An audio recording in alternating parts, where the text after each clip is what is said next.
nhìn cách tiễn khách biết đạo đức con người.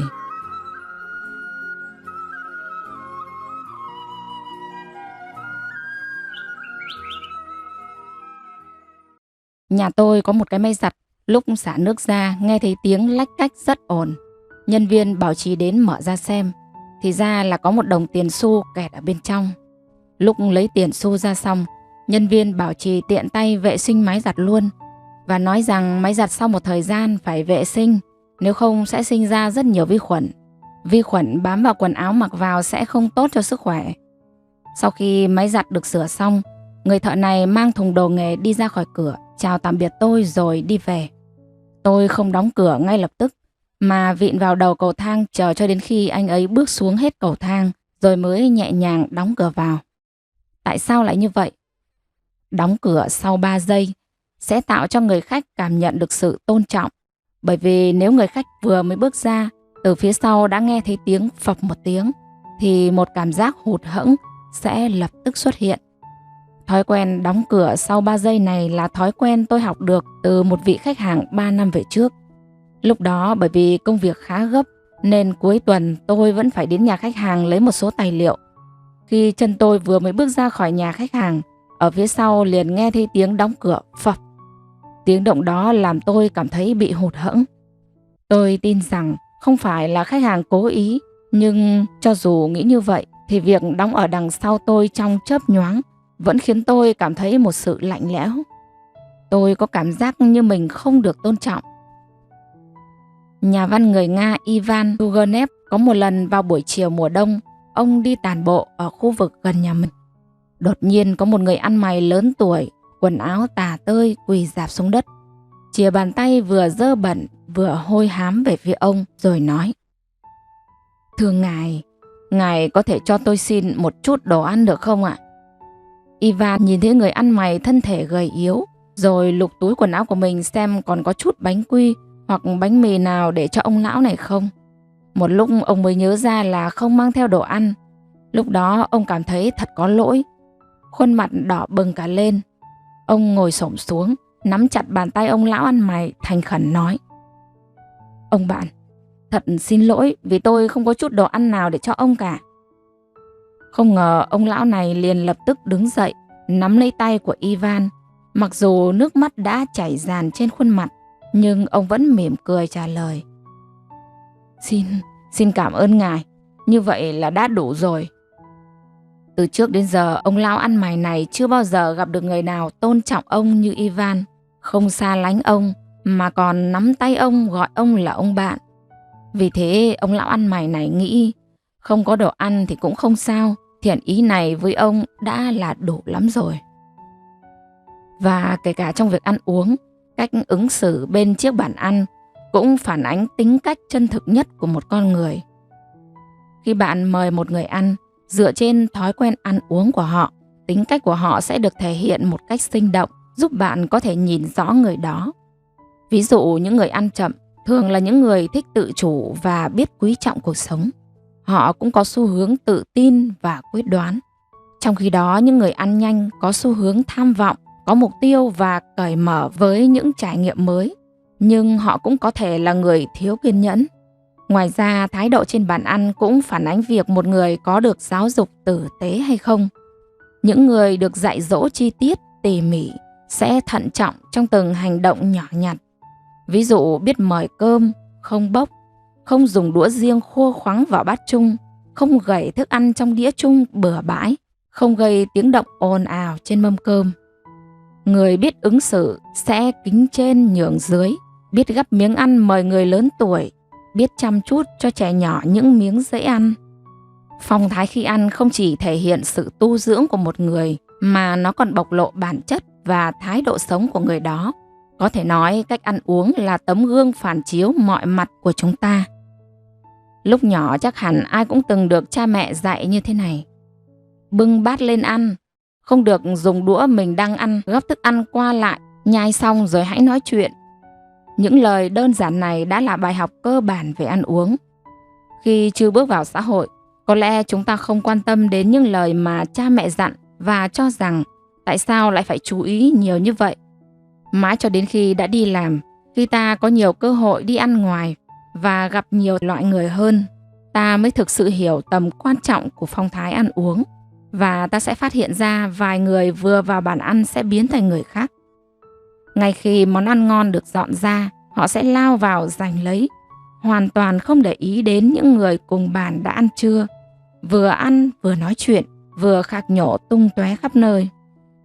Hầu hết những người này đều cho ta cảm giác họ là người thiếu giáo dục, ích kỷ và không biết tôn trọng người khác. Một bữa ăn tuy không phải là điều to tát, nhưng nó có thể phản ánh sự tu dưỡng và phong thái của một người. Thế nên mới bảo cách bạn ăn là tấm gương phản ánh trình độ giáo dục của bạn. Những người có kinh nghiệm có thể nhìn thấy khí chất ẩn giấu trong cuộc sống hàng ngày của người khác thông qua phong thái khi ăn. Những người lịch sự với người phục vụ thường tốt bụng và biết đồng cảm. Người ăn từ tốn, tính tình thường ôn hòa, nói chuyện tao nhã. Người thích để một đống thức ăn trên đĩa nhưng không ăn, phần lớn đều tham lam, không biết tiết kiệm. Người thích nhai một cách khoan thai, sẽ không câu nệ tiểu tiết, cởi mở và không gò bó. William Hansen đã từng nói, người giỏi quan sát có thể biết bối cảnh gia đình và trình độ học vấn của bạn chỉ trong một bữa ăn. Ta cũng có thể thấy rõ khí chất, tính tình của một người thông qua cách ăn uống. Mỗi người quanh ta đều có những đóng góp nhất định cho cuộc đời tươi đẹp này.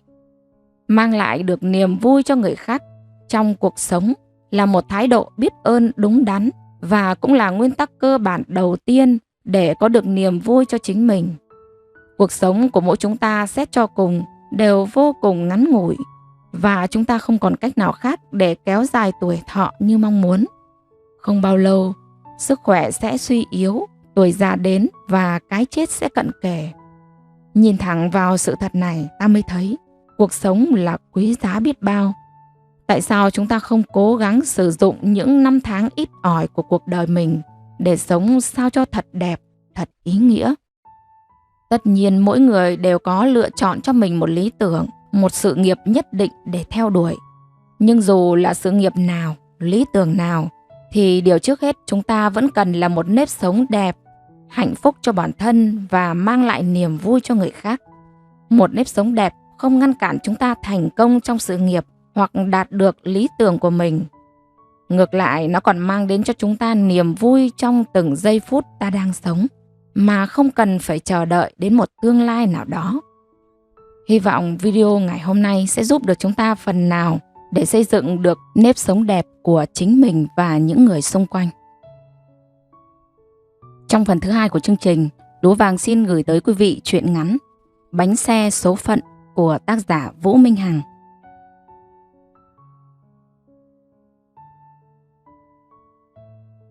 Nhà ông Vọng bà Nguyệt mấy nay náo nhiệt thật. Từ chiều hôm qua, bà Nguyệt đã cùng cô con gái út vác chổi quét từ sân ra tận đường làng. Trong khi đó, ông Vọng thì cắt tỉa lại mấy cây xanh thế. Cậu Vinh con trai thì buộc lại cái giàn hoa cầm tú, đang thả từng chùm lúc lỉu như những cái ô treo ngược ngoài ngõ. Giàn loa đang phát ra âm thanh dìu dặt những giai điệu quê hương sâu lắng. Người làng đi qua thấy bà quét ngõ thì hỏi vui: "Nhà bà đón con rể hay sao mà quét dọn sạch sẽ thế kia hả bà Nguyệt?" "Dạ, mai cháu nó đưa bạn trai và bố mẹ chồng tương lai về chơi bà ạ." Bà Nguyệt vui vẻ trả lời rồi giục con gái út quét nhanh cho xong. Bà chống chổi đứng tám chuyện với mấy bà hàng xóm. Bà móc điện thoại mở ảnh con rể tương lai ra cho mọi người xem. Ai cũng khen con gái của chồng bà khéo chọn chồng, vừa cao ráo đẹp trai, lại làm kiến trúc sư tha hồ lắm tiền. Bà cười đến rách mép vì vui. Nghe họ khen: "Bà sướng nhất làng rồi nhá, con chồng đứa nào cũng quý như mẹ đẻ thì con gì bằng." Sáng sớm bà sai con trai chở đi ra chợ mua thức ăn và con gà đã làm sẵn về luộc. Trước đây bà thường nuôi gà, mỗi khi các con về hoặc có việc thì đều tự tay bắt gà làm thịt nhoay nhoáy, chẳng cần ai giữ chân. Nhưng vài năm gần đây, bà tập tành kinh kệ nên từ bỏ việc sát sinh, những mong cuối đời tạo phúc cho bản thân và tích đức cho cậu con trai. Bởi bà tin có câu, con trai hưởng đức của mẹ. Mâm cơm thịnh soạn đã dâng lên bàn thờ. Ông Vọng chắp tay khấn tiên tổ và người vợ đã khuất. Ông vừa khấn vừa suýt xoa: Xong xuôi ông bước ra sân thì cũng là lúc chiếc taxi đỗ ngay đầu ngõ. Ông Vọng cùng các con vội chạy ra đón khách. Bà Nguyệt đang rửa tay bới lại mái tóc cho gọn gàng. Bà liếc vào chiếc gương và mỉm cười khi thấy đôi môi hồng cánh sen, màu son mà bà rất thích. Ánh mắt ngời ngời niềm vui. Xong xuôi thì đã nghe tiếng chào của cậu con rể tương lai ngoài sân. Con chào mẹ. Dạ chào chị Xui. Tiếng đàn ông trung niên và giọng phụ nữ miền Nam ấm áp vang lên. Bà Nguyệt ngẩng lên nhìn, 4 tia mắt chạm nhau. Một luồng điện chạy dọc sống lưng bà, miệng bà há ra, mồ hôi túa lạnh, đôi chân như nhũn xuống. Bà bám vội vào mép tường lắp bắp. Chào anh, chào chị. Bà Phương vừa nhìn thấy bà Nguyệt bước ra, bà đã thấy có cái gì đó quen quen. Đến khi bà Nguyệt ngẩng lên nhìn, thì bà cũng không khỏi bàng hoàng. Cái nốt ruồi nơi dòng lệ kia, vết sẹo góc đôi lông mày và đôi mắt to tròn với hàng mi dày dợp mà ánh buồn như sắp khóc. Trời ơi, trái đất này nhỏ thật. Bà Phương vịn vội vào vai cậu con trai. Ông Vọng và ông Tuân cùng mọi người đang mải chào hỏi chuyện trò. Không ai để ý đến sắc mặt của hai bà xui gia tương lai. Phút choáng váng qua đi, bản lĩnh của một người đàn bà từng trải giúp bà Phương lấy lại bình tĩnh khá nhanh. Bà tiến đến ôm vai bà Nguyệt, đầu cúi xuống ghé vào tai thì thào đủ cho bà nghe. Chào Nguyệt, không ngờ lại gặp em như thế này. Em hãy bình tĩnh, đừng để mọi người biết chuyện nhé. Lát nữa chị em mình sẽ nói chuyện riêng với nhau. Rồi bà cất cao giọng cho mọi người nghe. Chào chị Xui, chị trẻ và đẹp quá. Nhìn hai bà xui gia tương lai ôm nhau rất tình cảm, khiến hai ông cũng vui lây. Gớm, hai bà như chị em gái lâu ngày gặp nhau ý nhỉ. Thôi nào, mời cả nhà vào trong cho khỏi nắng. Ông Tuân cất giọng vui vẻ, bà Nguyệt buông vai khách lắp bắp đáp nhời. Vâng, chào anh chị, mời anh chị và các con vào nhà. Bữa cơm đầm ấm rộn rã tiếng chào mời khi hai ông xui gia có vẻ hợp nhau. Đôi trẻ tíu tít gắp thức ăn mời bố mẹ và bỏ cho các em. Bà Nguyệt tay gắp thức ăn cho chị Xui nhưng mắt lại liếc cậu con rể tương lai. Bà thầm trách mình tại sao không nhận ra đó chính là đứa con ruột của mình.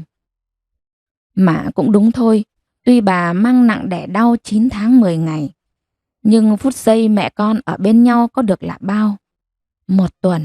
Một tuần tròn trịa bà được ôm núm ruột của mình, được cảm nhận từng hơi thở nhẹ nhẹ, thơm thơm mùi sữa non của con. Được nắm bàn tay bé nhỏ hồng hồng với những ngón tay nhỏ xíu thon dài, mà như các cụ dạy, ai ngón tay dài sẽ rất khéo tay. Cây bớt nho nhỏ ẩn nơi dái tay hình giọt nước và cặp mắt tròn đen lấp lánh dưới làn mi dày dợp giống mẹ. Và rồi mẹ con bà chia xa. 27 năm. 27 năm chứ có ít đâu. Làm sao bà nhận ra được? Nhưng quả thật, lần đầu tiên con gái của chồng bà gửi ảnh người yêu về cho bố mẹ, bà đã cảm thấy thân thương. Bà gắp cái đùi gà cho Tuấn và khẽ nhắc. Ăn đi con, ăn đi. Bà trìu mến chống đũa nhìn đứa con rất ruột đẻ ra, nay lại sắp trở thành con rể của bà. Ngày ấy Nguyệt vừa tốt nghiệp cấp 3 xong, nhưng vì suy nghĩ cổ hủ của cha, con gái học nhiều làm gì, nên cô không đăng ký thi vào đại học mà theo bà chị họ vào Nam làm công nhân cho một công ty dệt. Hai chị em thuê một căn nhà nhỏ, tường đơn, cửa tôn. Cả dãy có một nhà vệ sinh nơi cuối dãy. Chị ca ngày, Nguyệt ca đêm. Hai chị em vốn khỏe mạnh nhanh nhẹn, nên thay vì đứng 3 máy, họ nhận luôn 5 máy. Sản phẩm lúc nào cũng cao nhất xưởng, và tất nhiên lương cũng cao. Cuối tuần lĩnh lương, hai chị em góp vào mua nửa chỉ vàng cất đi làm vốn. Ở căn nhà toành toàng, tủ chẳng có, nơi cất giấu vàng an toàn nhất ấy chính là cái chạn nhựa úp bát nơi góc nhà. Khung chạn là cái ống nhựa có cái nắp nhỏ. Vàng được cuộn vào trong túi ni lông và nhét sâu xuống đáy ống. Nắp nhựa gắn keo vào, thế là xong. Thấm thoát đã hơn 1 năm trôi qua, công việc đều đều cuốn hai chị em chẳng có thời gian đi chơi. Cuối năm hai chị em đổ vàng ra đếm cũng được hơn 2 cây. Bà chị họ sời lời đưa cho Nguyệt 1 chỉ, kêu bán gửi tiền về biếu bố mẹ ngoài quê, còn lại chị gom cho người bạn dựng phường lấy lãi. Nhưng hỡi ôi, lại chẳng thấy đâu, chỉ thấy chị họ và số vàng bốc hơi không dấu vết. Đêm đó vì quá buồn, vì tiếc của, vì giận người chị tham lam, Nguyệt bò nửa ca đi lang thang ngoài phố. Quá nửa đêm cô mới chợt nhận ra mình lạc vào một công viên vắng, và rồi hai gã đàn ông cưỡi xe máy đi ngang qua đã cướp đi đời con gái của cô. Trong lúc cô chống cự, một gã vung tay đấm sượt chiếc đồng hồ vào góc lông mày trái, rách một vết dòng dòng máu. Cô ngất lịm, khi tỉnh dậy đã gần sáng. Lấy tấm thân rã rời, cô trở về căn nhà trọ lạnh lẽo, nằm ôm mặt khóc. Qua mấy ngày buồn chán, Nguyệt quay trở lại với công việc và cô quyết tâm cày lại từ đầu.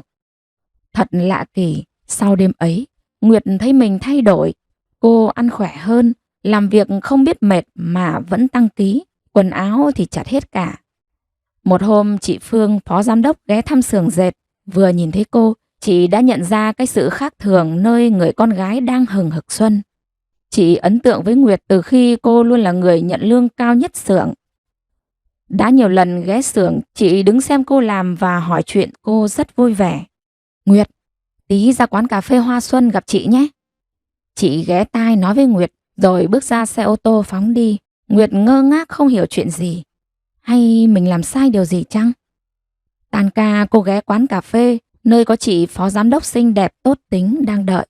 Thời gian này cô đổi sang ca ngày, vì những cơn buồn ngủ khiến cô không thể thức đêm nổi.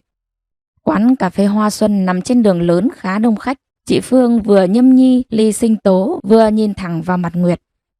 Em có thai mấy tháng rồi? Dạ, có thai ạ? Dạ không. Nguyệt ngơ ngác hỏi lại. Thế em không thấy tháng bao lâu rồi? Nguyệt ngẩn người ngồi im nhẩm tính.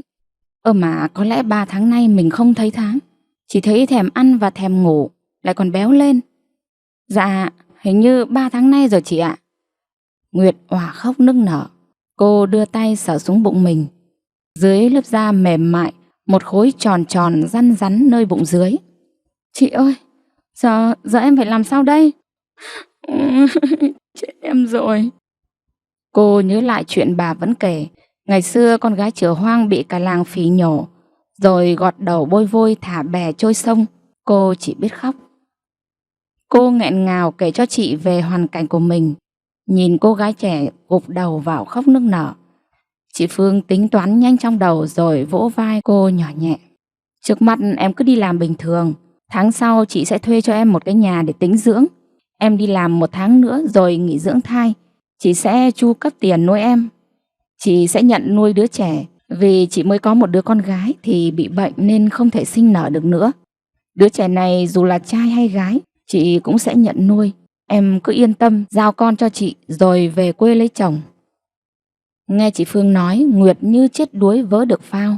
Và rồi suốt thời gian Nguyệt mang thai, chị Phương thường xuyên ghé lại thăm, động viên cho đến khi cậu bé chào đời được 1 tuần thì chị Phương đến bế bé đi.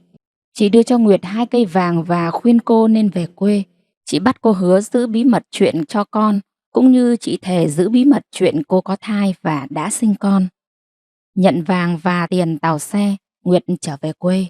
Nhưng không hiểu sao cái tin đồn Nguyệt đã từng có bầu khi vào Nam làm công nhân lại lan ra khắp làng, khiến bao chàng trai thầm yêu thương cô không dám tiến tới. Bởi cái suy nghĩ chữ Trinh đáng giá ngàn vàng còn đeo bám họ, thà lấy vợ ngu xấu còn hơn lấy thừa Nguyệt ế. Tận năm cô hơn 30 thì có người bà con mối ông vọng góa vợ làng bên cho cô. Ngậm ngùi cô chia tay bố mẹ theo ông về làm vợ và làm mẹ của 2 đứa con ông. Cô sinh thêm với ông 1 trai, 1 gái. Gia đình cô sống rất yên bình. 2 đứa con ông Vọng đều yêu quý cô Nguyệt, chúng gọi cô là mẹ. Thay vì chỉ đến chơi nhà rồi về luôn như kế hoạch ban đầu, thì bà Phương quyết định ở lại chơi với bà Nguyệt thêm 1 ngày nữa. Đêm hôm đó 2 người phụ nữ đã ngồi bên nhau, thì thầm kể cho nhau nghe quãng thời gian xa cách. Bà Phương kể về những kỷ niệm khi cô Tuấn còn nhỏ. Cô cậu thông minh nhưng bướng bỉnh và nghịch ngợm vô cùng. Nhiều fan cô cậu làm cho bà phát khóc khi cứ ý mình mà làm. Ông Tuân thì thương yêu cậu còn hơn cả con đẻ, làm cho cô con gái ruột khối lần hờn lẫy. Bà Nguyệt nghe như nuốt từng lời và rưng rưng khi được nhìn những bức ảnh bà Phương đã lưu giữ trong điện thoại. Này là ảnh cu cậu mới đang tập lẫy. Này là ảnh cu cậu vào lớp 1 rồi tốt nghiệp cấp 3, nhận bằng đại học. Vẻ mặt cu cậu luôn cười tươi và toát lên vẻ thông minh đáng yêu. Bà ôm lấy người chị mà nghẹn ngào. Em cảm ơn chị. Em cảm ơn chị nhiều lắm. Bà Phương hỏi, em có muốn cho con trai biết không? Nếu muốn chị sẽ kể cho con nghe. Em không thể. Hãy để bí mật đó mãi mãi được chôn vùi. Em không muốn xáo động gia đình và cũng không xứng đáng để cướp con của anh chị. Em sẽ mãi mãi là mẹ vợ của con mà thôi. Hai người phụ nữ dưng dưng đi vào giấc ngủ. Trong mơ hai bà còn xúng xính áo dài đi bên cô dâu chú rể. Trên môi nở nụ cười tỏa nắng. Quý vị thân mến, quý vị vừa lắng nghe truyện ngắn Bánh xe số phận của tác giả Vũ Minh Hằng. Cảm ơn quý vị đã quan tâm theo dõi. Xin kính chào và hẹn gặp lại quý vị ở các video tiếp theo trên kênh Lúa Vàng.